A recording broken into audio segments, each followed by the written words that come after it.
Hey everyone, hope y'all are doing well today. Um, so how I'm always gonna do in these videos now, I'm gonna just have a conversation with you. Today's conversation is simply about my deconversion story and why I am an atheist. Some of the feedback I got on my last video were people saying, if I just accepted Christ or prayed hard enough and all that other stuff that I would find the light of God and I would not be an atheist anymore. And it struck me that those saying that were assuming I've always been an atheist. And that's actually not true. I was a Christian for a larger portion of my life than up to this point I've been an atheist. I've been an atheist since I was about 26 years old. I'm now 33, so uh, 8 years I've been an atheist. I was a Christian for roughly 26 years of my life. Really 21 because I don't count the 4 or 5 years old before I had the ability to truly think about these things. But as it stands, between 20 and 26 years is how long I was a Christian for. So the majority of my life up to this point, I was a Christian. I was a diehard believer. Went to church every Saturday. I even, debated with some people sometimes about our religion. I wasn't into apologetics and wouldn't have tried to claim I could even keep up with those guys because folks like Dr. William Lane Craig, man, I thought he was just a bee's knees when I was a Christian. Um, and I did watch a lot of them because I have friends that watched a lot of them. And at the Episcopalian church I went to in Cincinnati, um, he was always someone that my little circle of friends brought up and said, hey, this guy is a great defender of the faith and all that. So before I ever even started truly getting into philosophy or thinking about my own faith and views, he was somebody I listened to and kind of a hero to me at the time. And so my friends would always just pull random Bible verses out, quote them, and I couldn't do that. I've never had a great memory, and I really couldn't pull Bible verses just out of the air like that and quote them word for word. So one thing I decided I was gonna do to impress my friends, family, and the folks at the church, because I always actually really wanted to get into the priesthood and ministry. I thought that would be a good life for me. Um, so part of that was trying to be like my friends and being able to memorize uh, not only biblical verses, but perhaps the entire Bible. I always heard that every Muslim memorizes the Quran by like age 12, so it's like, yeah, the Bible's a bit bigger, but should be able to do that.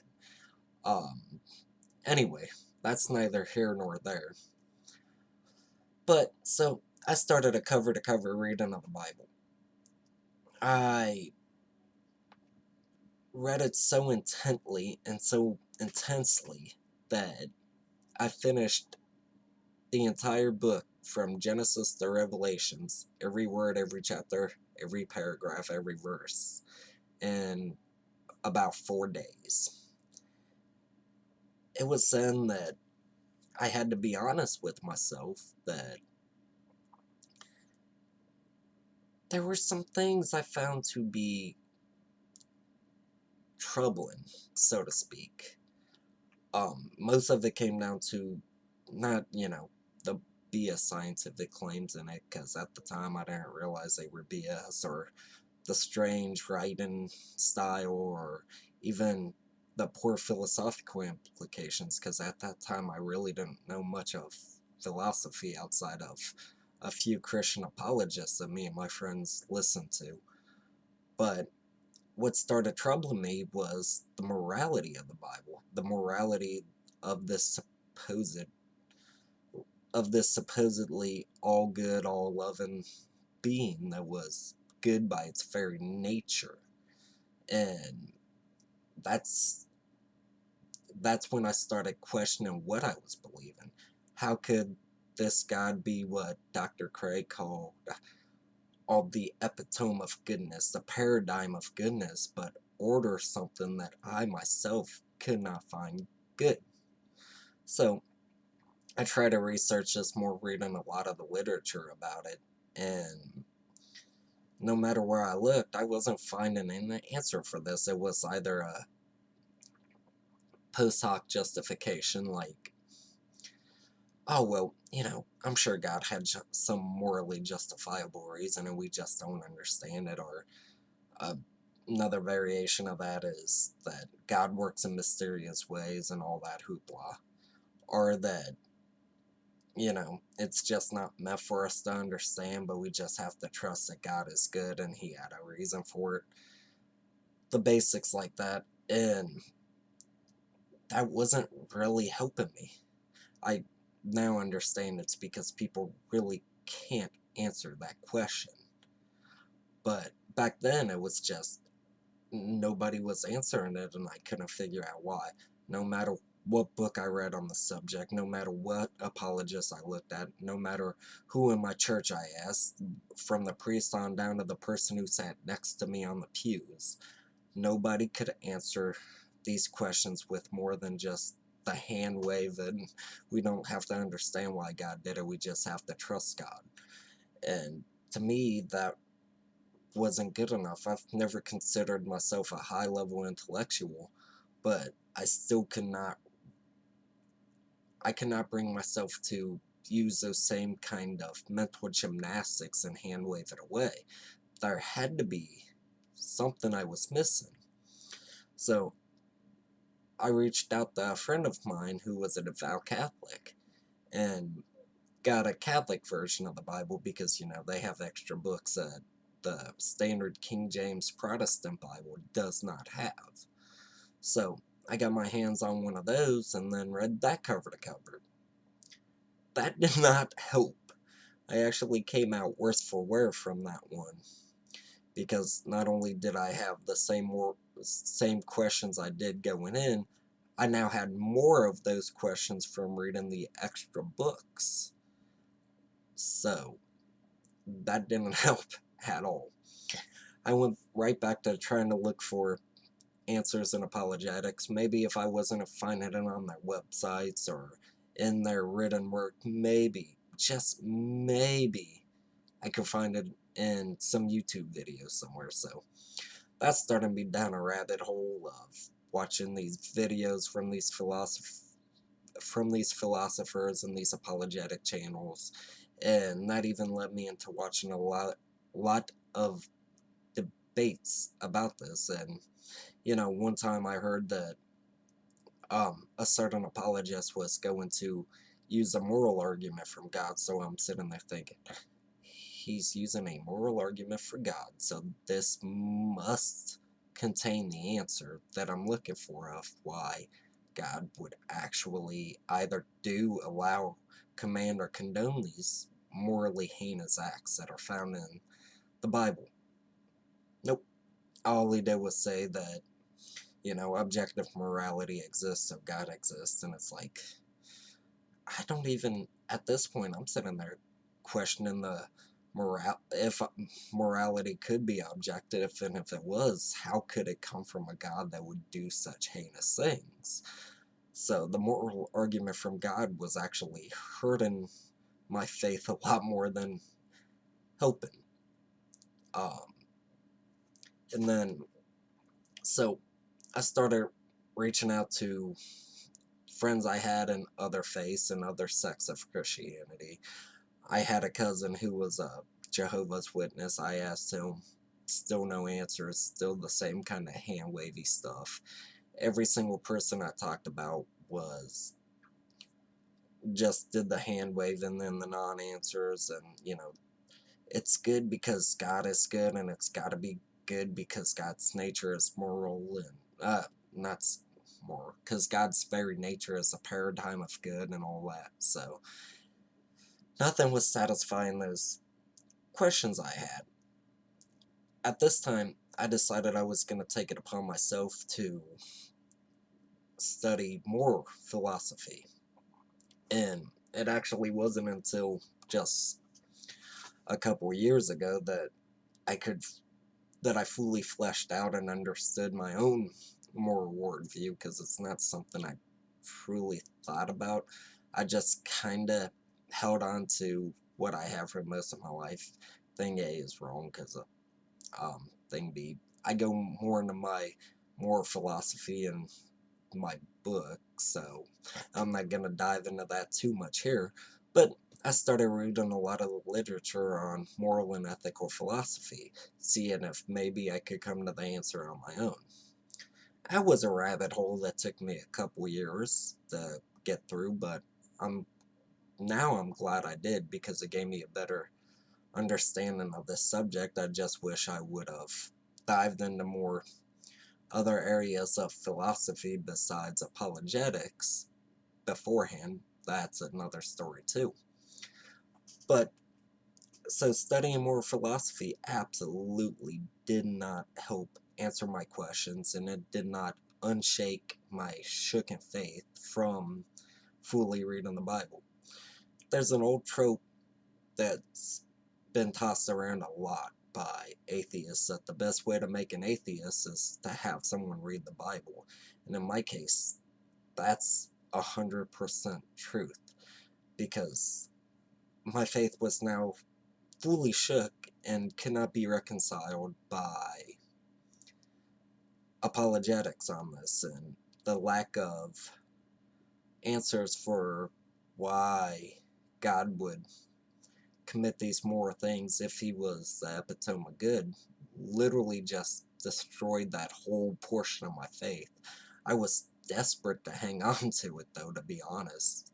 I did not want to lose my faith. I was like, okay, well, I'm going to set this on the back burner and listen to other apologetics and make myself feel better, watching debates from folks like Turk and Craig and Matt Slick and all that, just trying to, reaffirm my faith and become a better defender of the faith.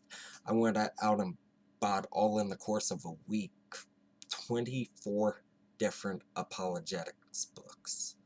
24 of them. I read every single one of them in a month. Not a single one of them was able to reassure me of the things I was starting to now question about my beliefs. Not a single one of them made me as diehard of a Christian as I was again. In fact, after reading them and reading some of these intellectually vapid things said in them and some of the baseless assertions, I'm like, okay, well, I guess it's time to see what the other side says. So I started reading some Muslim literature, some atheist literature. Thank God I missed the bubble of the Four Horsemen, which I did because, well, that's a story I'll get into in another video. But I wasn't directly influenced by the Four Horsemen. More so, it was things I was reading from other actual philosophers. Some of them old school, some of them not old school, but folks like Nietzsche and all that. And then one day I'm clicking around YouTube. I had just got up and I was honestly looking for a debate to listen to, you know, because that's what I did most of the time. When I was doing schoolwork and all that stuff, is just listening to debates in the background and kind of uh, absorbing by osmosis what they were saying. And I ended up coming across the YouTube channel The Atheist Experience and a guy named Matt Dillahunty. Boy, I dived head first into that rabbit hole. I ended up listening to clips from that show and from that guy for about 9 straight hours that day. Like, I ended up missing the deadline on a school project because I was just, like, enchanted by these videos, so to speak. After that, I actually listened to a lot of the recommendations that various clips said, go out, read this book, go out, talk to this kind of person, go out, uh, look up these authors, look up, websites like Iron Chariots, and I did all that. And at this point, it was more cognitive dissonance than anything else keeping me as a professed Christian, because I refused to give up that. I I knew God existed in my heart. I knew it, and even now, though that these were great questions challenged in my mind, it had to be the work of Satan trying to pull me away from the faith. So I just had to keep them here despite what was here. And this was a long back and forth, long inner battle I had with myself. It took about 3 years. I was 23 years old when this thing started. And it just took such a massively long time to finally come to grips with the fact that I have no reason to believe this. And I have good reason to not believe most of it now. So, when I was about 25, I got hardcore into I'm going to reaffirm my faith. I am going to, re-solidify it and become the best possible Christian I could be. Maybe one day, I could be looked at as a virtuous paradigm of Christianity. Yes, I was that naive and that egotistical, but hey, so I set aside every atheistic piece of literature I had. I decided I wasn't going to listen to or read anything from any atheist for a while. I was going to strictly read philosophy, theistic philosophy and apologetics. I was going to reaffirm my faith. In between doing all that, I was going to reread the Bible with an open heart, begging God to show me the way. By the time I finished reading the Bible again, I had just finished up a couple of the books by Hume, a couple of the books by C.S. Lewis, and a couple of the books by Dr. Craig again. And I finished all of these within about 3 weeks of each other, the rereading of the Bible being the last one. And as I closed the book after reading the very last line of Revelation, it's like, yeah, this is all bullcrap. None of this is true. None of that actually ever happened. Well, some of it happened, but for the most part, none of that ever happened. Like, I see no reason to continue to believe this. If I don't admit to myself now that I'm an atheist, I am going to just be deceiving myself and those around me. And that's going to do more harm than good to my psyche than anything else. I almost had no choice in the fact that I had to finally admit to myself that I was an atheist. And it all started with reading the Bible cover to cover to try and impress my friends and maybe jumpstart myself into a career in the priesthood, which I never got that far, again, because I started this path of independent study that eventually led me to be an atheist, so I honestly never even thought about the priesthood again once I finished my first reading of the Bible, because now I had too many questions about the morality of it, and that led to everything I just covered here, and came to the point at about 26 years of age, I'm like, I'm an atheist. I no longer believe in the Christian God. Um, I don't hold a belief in Allah, and I've already read the Quran, so I've already concluded I don't believe that, but I realized I was reading that from my biased Christian perspective. Let me see maybe if I read it now without holding on to that bias of Christianity, if maybe I could be converting to Islam. pretty much the same thing. Every horrible act that the Bible has in it, the Quran does too. Every nonsense line of philosophy that the Bible has, the Quran has too. So, at this point, I had no choice. It's like, if I can't believe in Christianity because I can't believe in the Bible, then by default I don't believe in Judaism. I tried reading the Quran, found the same problems I found with the Bible, and couldn't. For about 6 more months, I took in every piece of uh, religious scripture I could, the Bhagavad Gita and uh, many other ones, the Book of Mormon. For some reason, I don't know why I read that. I don't even know how I got a copy of the damn book, but I did, and I read it, and finally, about halfway through um, the year when I was 26, I was finally fully honest with myself, and I said, I don't believe in any gods. I'm an atheist. Am I willing to be converted back to something? Sure. But it's gonna take a whole lot more studying and arguments and sound philosophy than I've already had thrown at me. And you gotta remember, my first foray into Christian apologetics was by one of the most renowned apologists on planet Earth when I was still an Episcopalian Christian.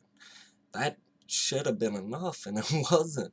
Um, I don't know what more I can say to that. And for a long time, I absolutely refused to let go of my faith. I knew it was true because I knew it was true, and nothing was going to convince me otherwise. Until I stopped deceiving myself. I'm not saying everybody deceives themselves, and there are, I can understand the reasons why people think they have good reason to believe. I just do not have good reason to believe, sorry. I think I have good reason to call the Bible and the Quran fictitious. I go into these a whole lot more in the book. Yes, I'm plugging that again because that's pretty much been my life work that I've been working on for the last 4 years. And it'll go over all of this in a lot more detail than I really could go over in a now 22-minute YouTube video. Anyway, but that's the story of how and why I'm an atheist. It came about entirely by trying to study my faith better and then reaffirm my faith, and in doing so, it just all fell apart. I was a Christian, and I feel for those that are, but I just have no reason to believe any of that anymore. As always, I hope you folks enjoyed the rest of your day. Thanks for listening. Why don't you go ahead and like and subscribe, like the video, subscribe to the channel while you're here. Thank you.